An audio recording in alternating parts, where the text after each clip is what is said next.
درنو لیدونکو په سلامونو مو هرکلی کوم. کابل ته د اشرف غني د راتګ په هکله مهم خبر. په کابل کې د نوې واکمنۍ چارې په وروستي پړاو کې دي.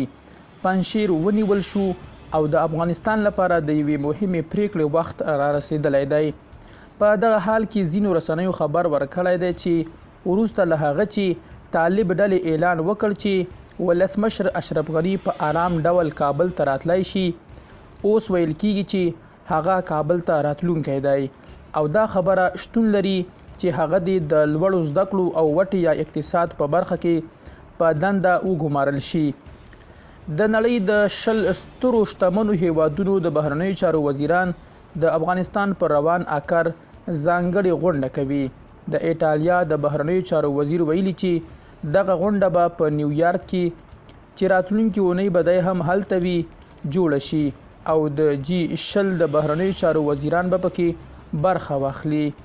د هالند د بهرنیو چارو وزیري له افغانستان څخه د خپلو وګړو پر وخت نه ویستلو له امله یې له خپلې دندې لاس په سر شوې ده.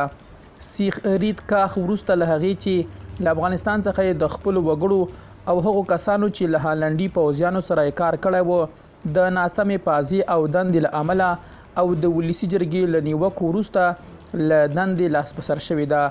نوموړې د اروپایي ټولنې دویمه وزیره ده چې د افغانستان له امله د دندې پرېښودو ته اړ کیږي.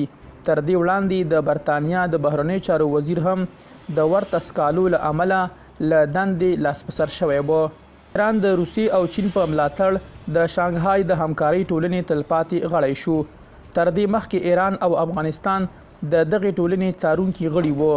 سږ کال چې د افغانستان واکمني ړنګه شوه، افغانستان ته د څارونکي په توګه د شانګهای د همکارۍ ټولنې سرمشرزي ته ونه بلل شو.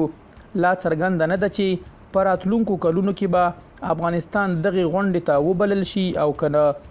خو د یادې ټولنې غړي هیوادونه له طالب ډلې څخه ځینې غوښتنې لري چې باید ویې مني. درنو لیدونکو له ملتیا مو مننه.